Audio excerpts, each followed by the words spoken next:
binibigyan ko kayo ng pahintulot na pwede nyo i-record yung discussion ko ngayong umaga ito. Para pag next session meeting nyo, yun po yung ipi-play po ninyo doon.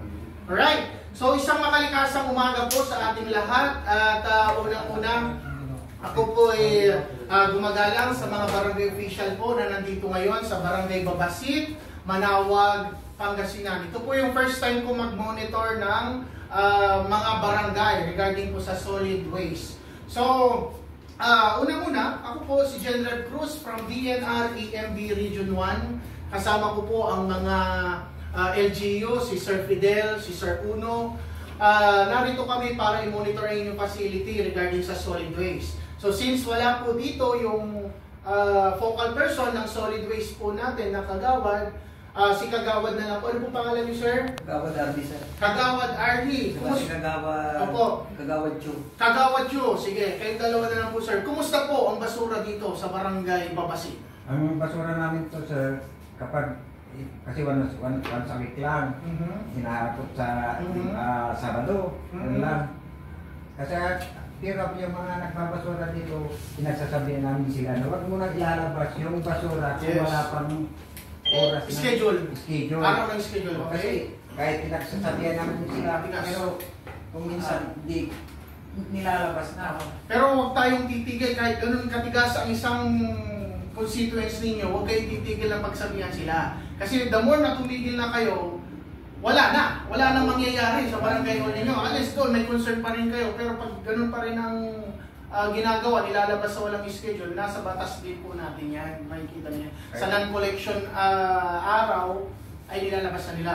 So, how about doon sa mga nagtatapon ng basura galing ibang barangay? Meron ba kayo na-experience nito? Doon sa mga evacuation, yung mga di ba nilalagay doon sa garbage truck, yung mga dinadala doon sa mga kwan. Ngayon, nahuhulog, hindi nila kinukuha, tinatapon lang sa gilid, pinababayan na. Kaya yan, doon, sinabi ko doon sa mga nandun, kunin nyo naman yung basura, yung ikarga, yung nahulog, hindi nyo pwede iwanan doon sa karsada. Oo, kasi pangit tignan din kasi maraming dumadaan dyan, di natin alam, makalayo pang lugar yun. Tapos makakadaan siya, bakit dito maraming basura sa barangay Babasit? So alis, may concern pa rin po kayo. Doon po sa mga nagsusunog ng kanilang basura, ano pong ginagawa natin? Pag may mga nakita ba kayo, pinagsasabihan ba natin sila? Very good. So huwag nating hayaan na magsunog lagi sila ng basura kasi bawal po talaga yun. Dalawang batas po ang malalabag nila, ang RA 9003 or also known as Ecological Solid Waste Management. Pangalawa ay Clean Air Act. So kahit malakas yung isang tao na yan, once na sinunog mo ang basura at naamoy niya yung basura na yun, na usok, magti-trigger po sa baga niya, yun pa yung pag-cause ng kanyang kamatayan. So kaya ko po natanong yan kasi case to case nangyayari po yung mga ganyang senaryo. Anyway, meron po akong senaryo na ikikwento sa inyo. Makinig po kayo mabuti. Kasi kung hindi po kayo makasagot, magmumulta na ang merienda si Kagawad.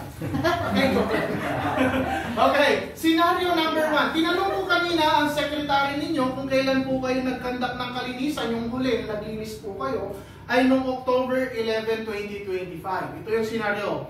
Habang kasama niyo yung mga BHW po natin na naglilinis, nagdidika sila, nagdadamo at nagwawali sila ng mga dahon. Samantalang yung mga CBOs natin, umakyat sila sa puno, nagputol sila ng sanga dahil sa gabal sa daloy ng kuryente, sa gabal din po sa daan ng mga tao. Doon sa kabilang bahay, example natin si Madam, nagtitinda po siya ng gulay at prutas sa araw na yun, October 11. Ngayon, sa araw na yun, ng October 11, maraming hindi nabili na prutas or maraming nabulok na prutas at gulay. Nilagay niya sa sako. Sabi niya, Kapitan, pwede pong makisuyo ng aking basura kasi po dito sa bahay namin wala na po akong mapagtapunan, wala na pong space. So si Kapitan, no choice po siya. Dapat lang po ninyo na kunin yung basurang yon. Kaysa kung saan niya itatapon. Ang question ko po sa inyo ngayon, after niyo pong na-encounter yung mga basurang yon, saan naman po siya itinatapon? Karamihan sir sa ano? O silalagay? Sa sako. Okay, sako. Tapos? Iyan na namin kung minutes lang sa po. Sabado, pag magtapos na yung basura, yun yung namin yan. So, ibig niyo pong sabihin yung mga dahon, damo, gulay, prutas na bulok, pinapadala natin sa mga dinadala natin sa MRF? Hindi, meron din kaming iniwan sa sardina naman sa compost. Very good. Yun yung hinihintay para ko. pataba. Yes. Ang mga nabubulok na basura, ang may trabaho po niyan si compost pit. Sige, tanungin ko kayo, ano itsura ng compost pit? Mga iba-iba, kaya lang karamihan talaga. Ano pong itsura, sir? Yung compost pit, isa siyang abot. Oo. Isa siyang butas. Ang compost pit ba pwede natin ilagay yung mga plastic doon? Hindi. Bakit? Hindi. Kasi hindi naman mabubulok yung Okay, very good. Paano pag yung ginawa ninyong butas nasisinagan ng araw tapos yung mga nandun puno na yung compost pit nyo, di ba? Pag na-expose sa araw at hindi umulan, siyempre namagaan. Matutuyo yon. Di ba ang ginagawa natin doon para maalis yung laman ng compost pit, sinusunod natin yan para mawala? Hindi pinam. Hinuhuli ko kayo. So very good. Hindi dapat sunugin. Pag puno na yung compost pit natin, doon sa katabi niya, gagawa tayo ng panibago. Hindi naman required na sobrang laki yung compost pit ninyo. Yung gagawa ninyo, yung pangkukupo ninyo na sa bago, yun po yung itatabon natin. Tapos yung bago, pag napuno, ang gagamitin natin pampataba, yung tinapunan natin kasi bulok na po yun. Malinaw. Ang mga nabubulok na basura, si compost pit ang may trabaho. Next scenario. Very good kayo dito talagang ayaw yung talagang tama yung sinusunod din nyo na rule. Pangalawa, si Kapitan naglalakad siya, habang naglalakad meron siyang nakita na bakal. Yung bakal na yun sobrang luma, sobrang lati. Kahit ihatid niya sa magbubuti, ihatid niya sa junk shop, ayaw ng mga junk shop. Kasi wala nang value. Lumang-lumang bakal na yun. Tapos doon sa kabilang bahay, si Sir na naka-sombrero na red, ano pong pangalan niyo, Sir? Sir Gaspar. Ngayon, marami siyang naipon na bote sa kanyang harap ng bahay. Sabi niya, linisin ko nga itong mga bote na ito, ilagay ko sa sako. Sakto, nagkataon na naglilinis po kayo, kalinisan din niyo yun. Sabi niya, Kap, pwede po makisuyo yung mga bote ko dito kasi wala na po akong pag-space dito sa bahay ko Wala na akong mapaglagyan.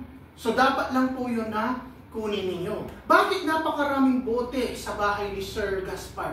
Ano si Sir Gaspar? Siya po ay isang nangangalakal. Si Sir Manginginom. Manginginom. So, sabi nila, nandiyan pa sabi. So, naipon niya. Sabi niya, sino yun? Kinuha ni Kap. Okay. Ngayon, doon sa kabilang bahay, example natin si Madam. Ano po pangalan niya, Ma'am? Lizella po. Si Ma'am Lizella. Mayroong 10 package na dumating sa araw na yun, October 11. Pinadala ng kanyang boyfriend na foreigner. Example lang, sabi niya, Nak, yung mga kahon natin, ilabas mo kasi yan yung mga natin, yung nakuha na natin naman, ilabas mo kasi sa barangay, naglilinis sila. Makisuyo tayo. Tapos sabi niya, Aka, pwede mo pong makisuyo kasi si mama ko, pinapabigyan niya na po itong mga karton, wala na po kasi kami mapaglagyan. Si Kap po naman, kamot ng ulo. Ano ba naman to si Mauricio? Hindi lang nagbili ng isang candy o kaya dab na sabon. Tapos syempre, no choice, sika. Kukunin niya yung basura kaysa kung saan-saan niyo siya itatapon. Ang question ko sa inyo ngayon, bakal, bote, karton, saan niyo dapat ilalagay yung mga basura niya?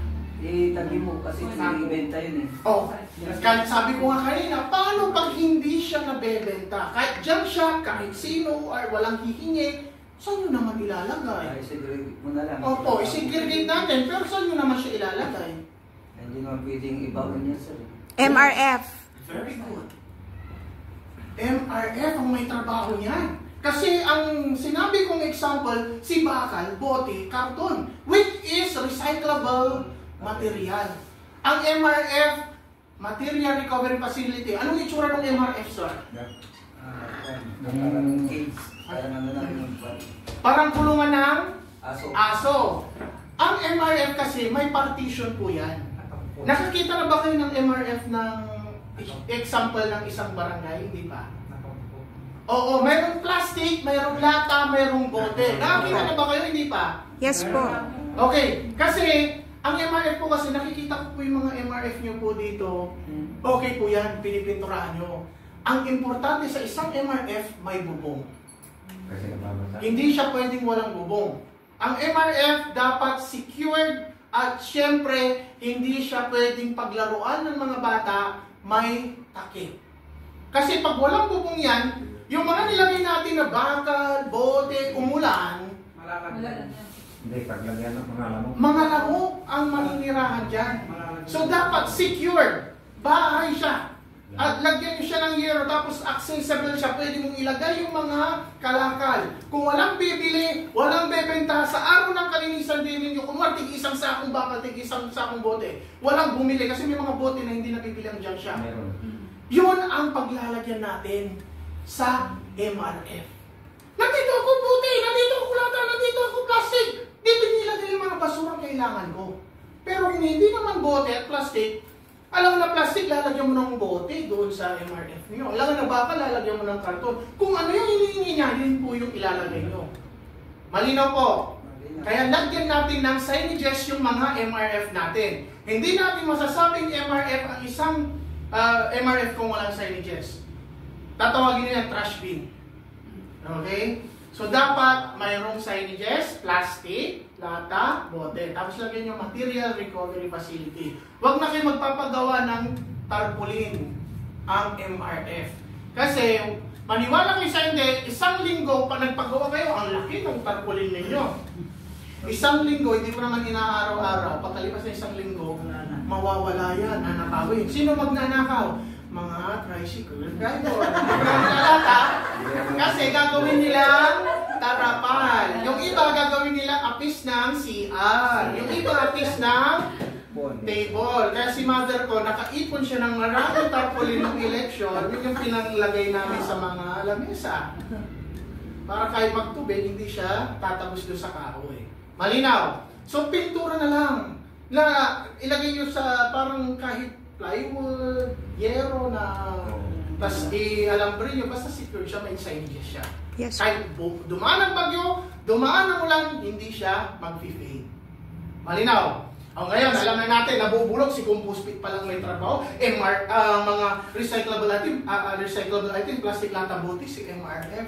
Ngayon, ito po yung magiging trabaho ng bawat kagawan. Okay, ano yung style nyo po dito pag nagkakalinisan or sabi ni Secretary, maglinis po tayo sa ating barangay? Per purok ba ang tawag nyo? Sitio o zone?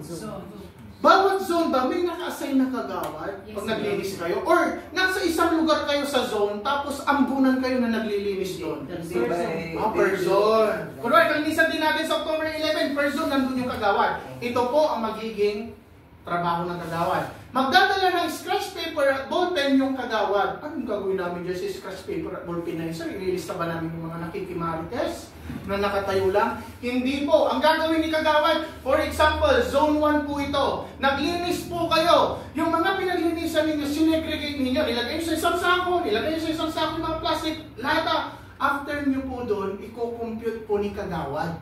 Estimate kilo. Huwag na kayong magdadala ng kiluhan doon sa lugar ninyo. Kasi pag may nakakita sa inyo, kagawad, ano po yung binibenta ninyo? Estimatein nyo lang po yung kilo, ha? Okay, for example, 1 kilong nabubulok nandoon sa sako. Doon sa scratch paper ni kagawad, ay parang 7 kilos to. 7 kilos nabubulok, ilalagay niya. Isang sakong bote din ang napulot niya, for example lang. O bote, 10 kilos. Bakal, wala naman kaming bakal na napulot kanina. 0. Karton, wala din kaming karton kanina. Zero din. Kung anong ginagawa ni kagawad sa kanyang zone 1, sa scratch paper niya, gagawin ni 2, 3, 4, 5, 6, 7. Ngayon, itong 7 na to, yung mga scratch paper na yun, pass your paper. Sino magsasabi ng pass your paper? Si? Hindi po. Hindi po si Kap, hindi si Secretary. Sino? Kagawad. Sinong kagawad? Yung in charge. Committee on Solid Waste. Kaya lang tayo mayroong Committee on Solid Waste. Hindi po trabaho ni Secretary yan. Hindi trabaho ni Kapitan. Si Committee on Solid Waste po ang may trabaho nun. Ang gagawin po niya, pass your paper, i-compute po niya, ito-total po niya yung estimate na kilo. Kunwari, yung zone 1 to 7 na scratch paper, ang mga nabubulok nila na nakita ni kagawad, 3 kilos, 5 kilos, 7 kilos, 8 kilos, 9 kilos, equals nabubulok. Yun po yung total na nabubulok from zone 1 to 7. Bakal, ang nakapulot lang ng bakal ay si zone 3 at saka zone 5. 6 kilos, 7 kilos, bakal. Yung total ng bakal. Karton, from 1 to 7, wala naman silang karton, zero lahat yung nilagay nila. Eh di zero. Plastic, wala naman. For example, walang plastic. From 1 to 7 square feet, wala namang plastic na nilagay, zero. After po nun, si Committee on Solid Waste, ipapasa niya kay Secretary. Then si Secretary, mayroon kaming ibibigay sa kanya na logbook. Ang tawag namin doon, Waste Profile Logbook. Yun po yung sinasabi ko kanina. Na kailangan, yung logbook na yun, magkaroon ng kilo. Tapos, ilalagay ni Secretary kung ano yung binigay ni Committee on Solid Waste, yun po yung total na ilalagay. Nandun po, plastic, lata, bote, bakal. Kilo lang. Tapos yung date na kinandak nyo. Date, tapos kung anong activities yun, kung kalinisan o barangay road clearing, yun ang ilalagay nyo.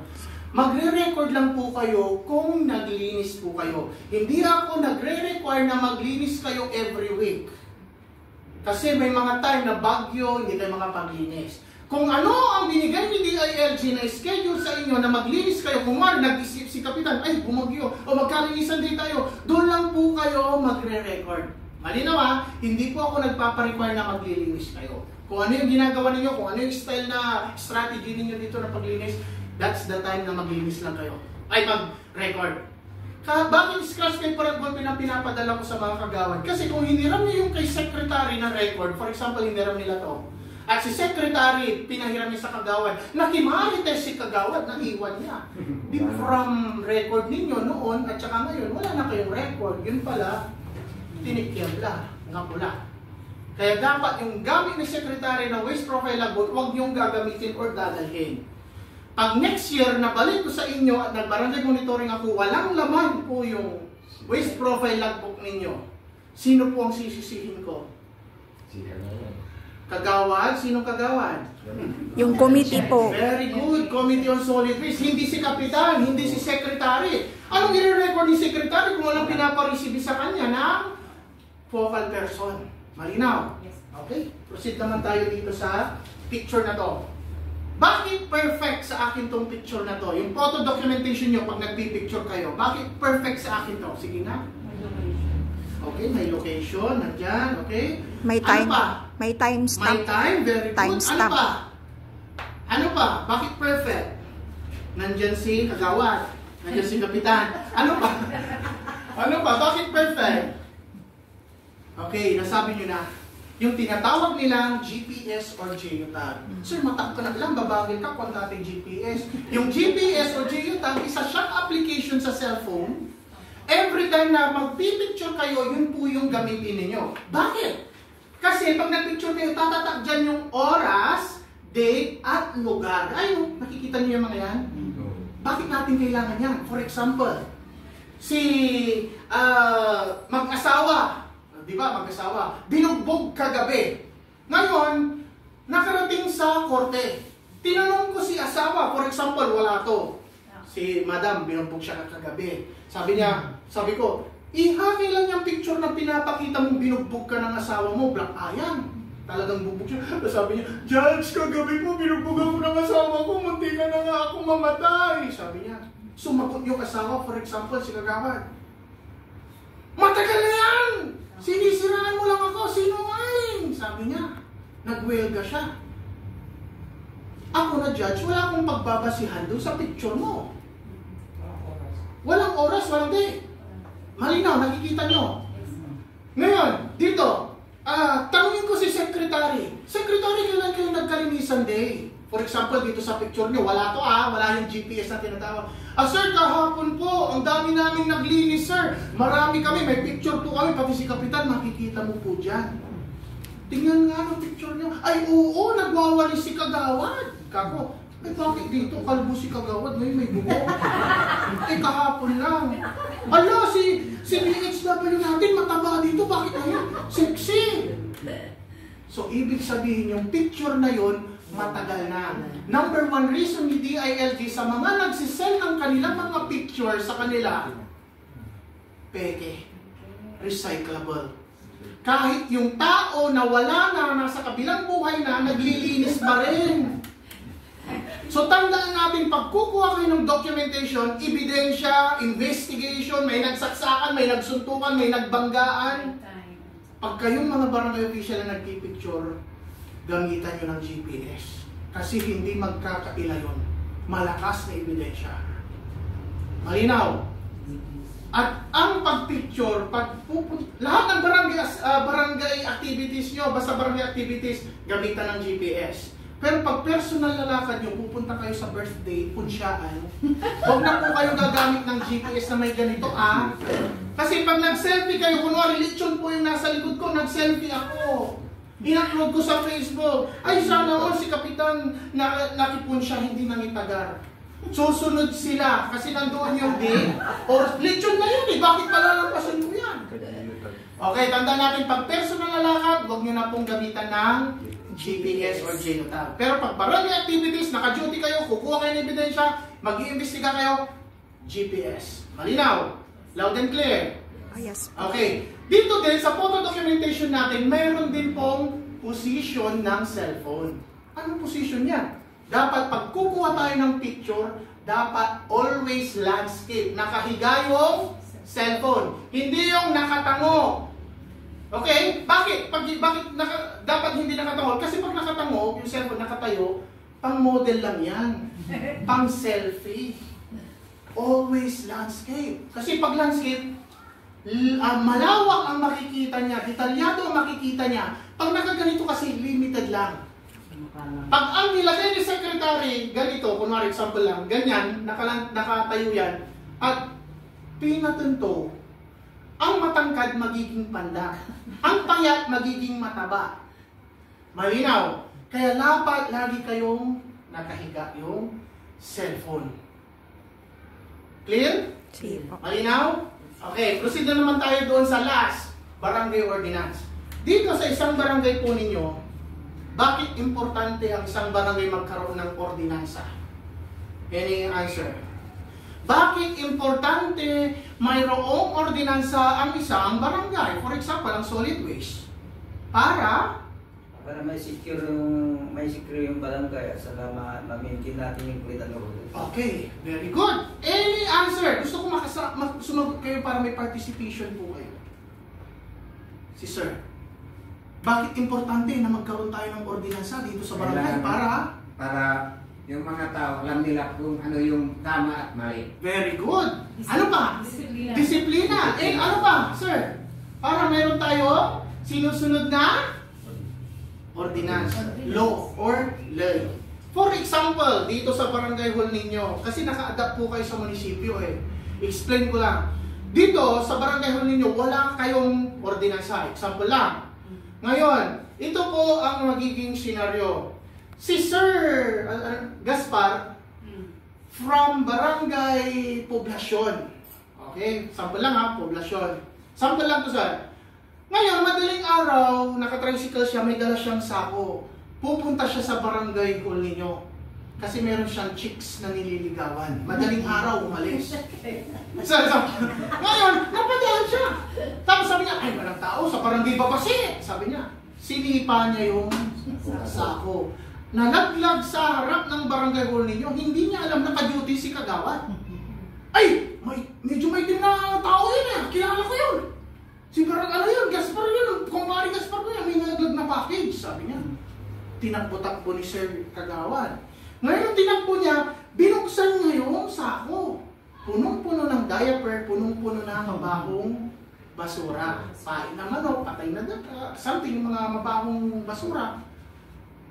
Ang question ko, nakilala niyo siya, anong action ang gagawin ng barangay pag wala kayong ordinansa? Kailangan patawag ng tao. Ipatawag, very good, dahil kakausapin. Siyempre, sabihin nyo, bakit mo naman tinapon yun? Basura mo dito sa amin. Kunin mo yun, ibalik mo sa inyo. Pwede yun, kausapin. Okay, very good. Sabi niya, hindi ko na po ulitin Kagawad. After 1 week, papasok, mag-duty si Kapitan, for example, Kapitan.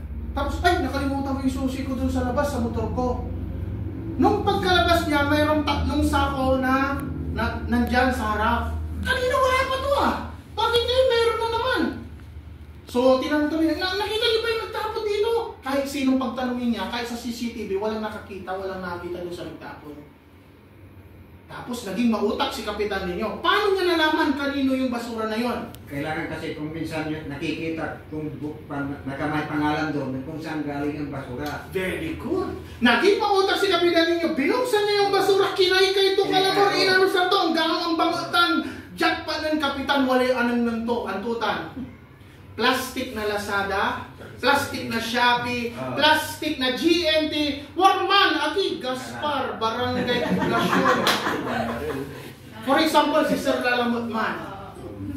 Ang tunakilamat kasi ito natin, mahilig yaman order online. Kasumpal itong ginaygay tayo plastic, ibang takpula. Natan, Warman, malilinaw.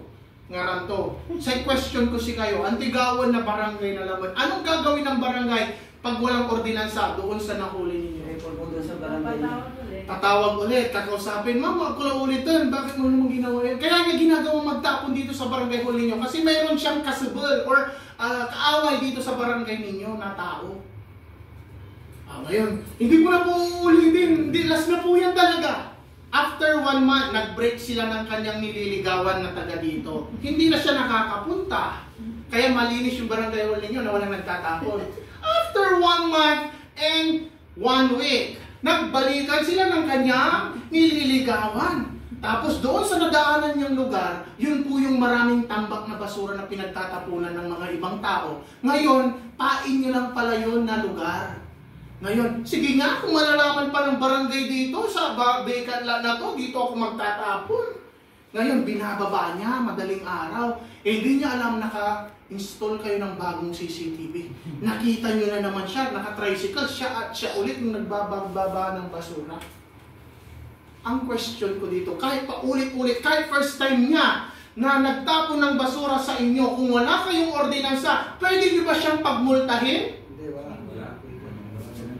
Bakit? Bakit? Wala. Bakit hindi pwede? Kasi wala tayong ordinansa. Si Sir? Wala ordinansa. Tandaan natin, dito sa barangay hall ninyo, kahit wala kayong ordinansa, kahit isang beses lang yan nagtapon, at kung gusto nyong pagmultahin, pwedeng-pwede nyo siyang pagmultahin. Sir, anong gagamitin namin ng ordinansa? You know, naka-adapt kayo sa munisipyo ng ordinance. Yun ang gamitin natin. Kahit wala kayong ordinansa, pwede nyo siyang pagmultahin, ang munisipyo ang gagamitin natin na ordinance. Pwede yun. At tandaan natin, for example, ang munisipyo natin ay 20,000 ang kanyang first offense na penalty. Nagbayad si Sir Gaspar ng 20,000. Nahuli nyo siya sa inyong barangay. Saan mapupunta yung 20,000 na binayad niya? Sa munisipyo dahil sa kanila yung ordinance, sa barangay kasi sa barangay namin nahuli. Saan? Barangay o munisipyo? Ano kasi? Bulsanan? Bulsanan kagagawa. Saan? Saan mapupunta yung 20,000 na incentives? Alam ko dyan, sir, pwede rin sa barangay kasi dito nagtapon. Dito nagtapon, pero barangay city ordinance yung gamit na munisipyo. Okay, sige. So dito daw mapupunta. Any answer? Sige pa, magkaroon kayo para alam natin. Saan mapupunta? Yung 20,000. Example lang yung 20,000 ha? Munisipyo. Munisipyo. Bakit sa munisipyo? Kasi sila Kasi sila yung may ordinance. Yun yung ginamit nyo. Okay. Any answer? Gagamitin pondo sa barangay. Okay, may pondo. May percent ba kami, sir, diyan sa barangay? Ewan ko po. Ano? Any? Wala na? Okay. Ang totoong sagot po dyan, ni pisong duling wala pong mapupunta sa barangay. Kahit sa barangay niyo po yun nakuha. Kasi ordinance po ng munisipyo yan. Kung ano yung nakalagay sa first offense nila, buo po ninyong ito ibibigay. Walang percent si kapitan. Okay? Sila ang may citation ticket, sila ang magtiticket.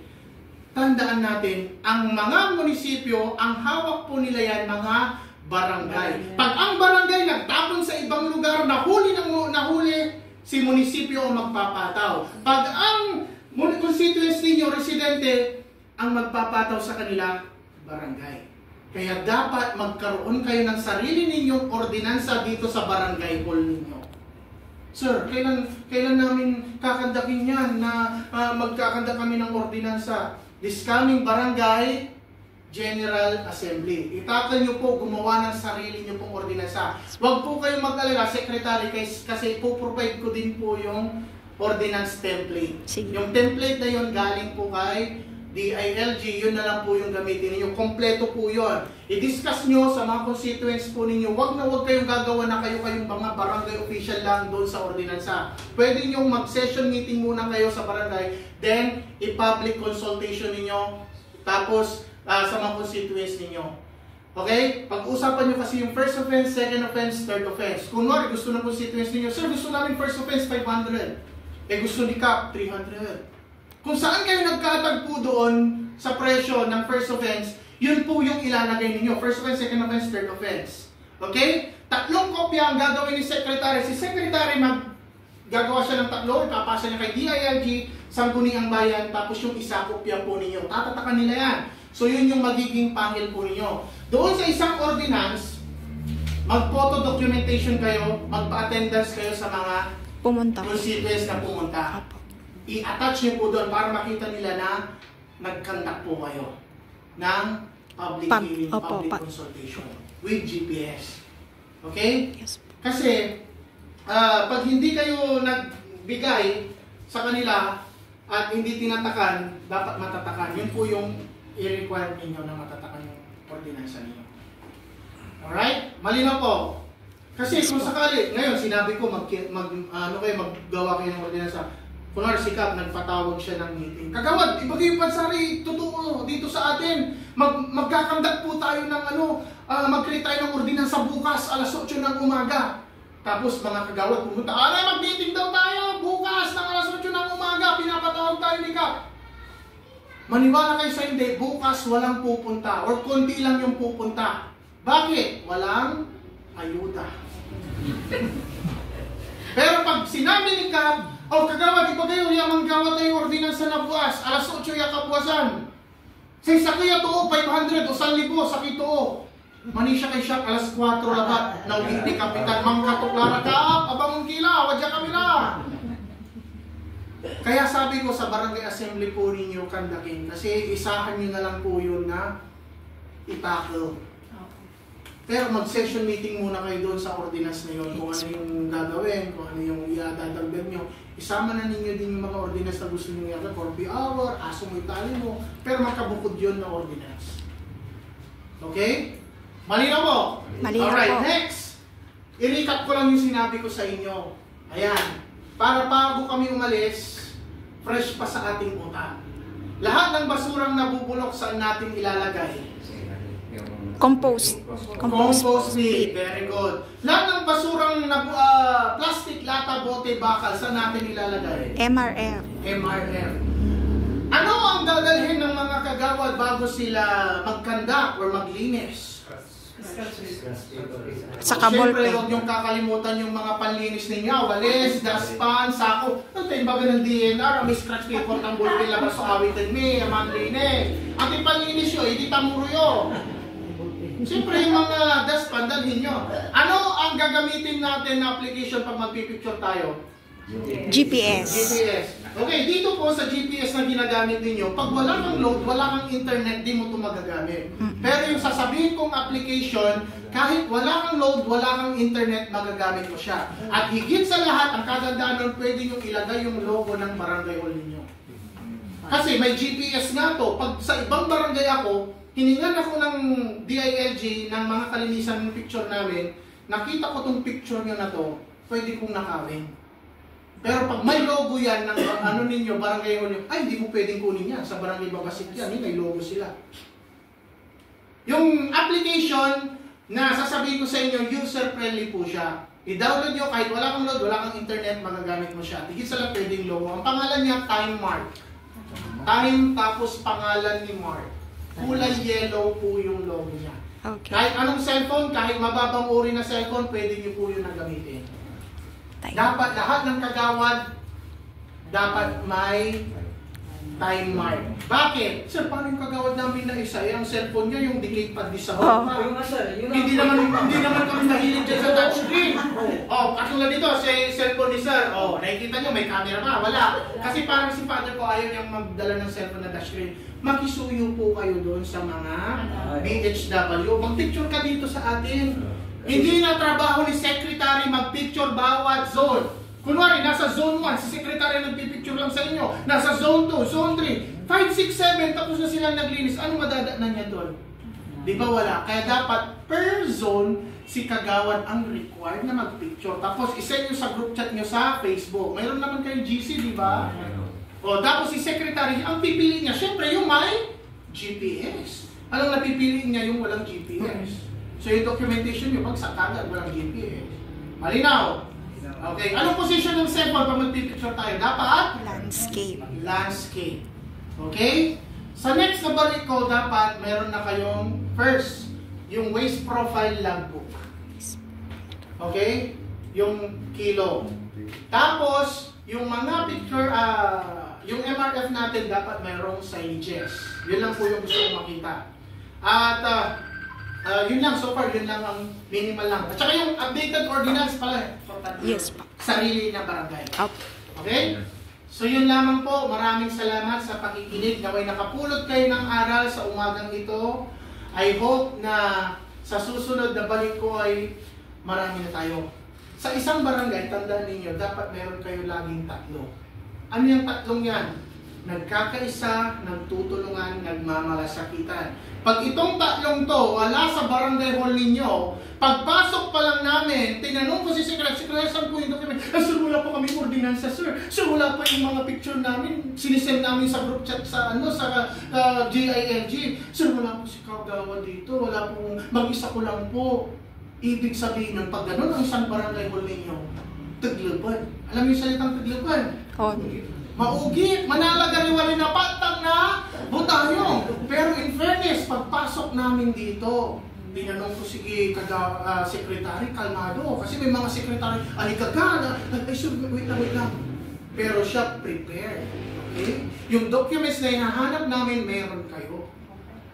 Mayroon kayong pagkakaisa, pagtutulungan, nagmamalasakitan. Kasi kung wala kayong ganon, walang maipapakita ang sekretary ninyo. Wala akong mga picture na makikita, wala kayong ordinance na makikita. Kung wala kayong pagkakaisa, nagtutulungan, nagmamalasakitan. Kaya dito sa inyo, ang sekretary nyo ay, ano? Very good, masipag, competitive. Hindi yan at saka matalino. Hindi yan magiging masipag, hindi yan magiging matalino, hindi yan magiging competitive kung walang tulong ng kapitan, mga barangay kagawad, BHW, CBOs, lahat kayo nanunungkulan dito. Hindi yan magiging masipag kung walang tulong ninyo. Kaya dito sa barangay hall ninyo, alisin natin sa isip natin, ay trabaho ni sekretary yan, hayaan nyo siya mag-record mag-isa, yan yung nahihiyang subukton mag-isa. Ay, trabaho ni Committee Solid Vision. Ay, ayaw magbunot ng mga damo, mag-isa niyan. Bulilan niyo yung mabilad sa araw. No, dapat hindi ganun yung mindset natin. Ang mindset natin, kaya tayo binigyan ng pagkakataon manungkulan sa isang barangay dahil nakitaan tayo na mayroon tayong unity, nagkakisa, nagtutulungan at nagmamalasakitan. Pag yan ay nanatili sa inyo, hindi kayo matitibag. Tandaan niyo yan. So yun lamang po. Maraming salamat sa inyong pakikinig. And God bless po. God bless din, sir. Thank you. So, bisitahin, hilingin ko na lang, magpa-picture po tayo dun sa barangay Babasit. Mas marami, mas maganda sa picture para alam nila na maraming naka-duty, maraming tao sa barangay ninyo. Kung gusto niyo sir,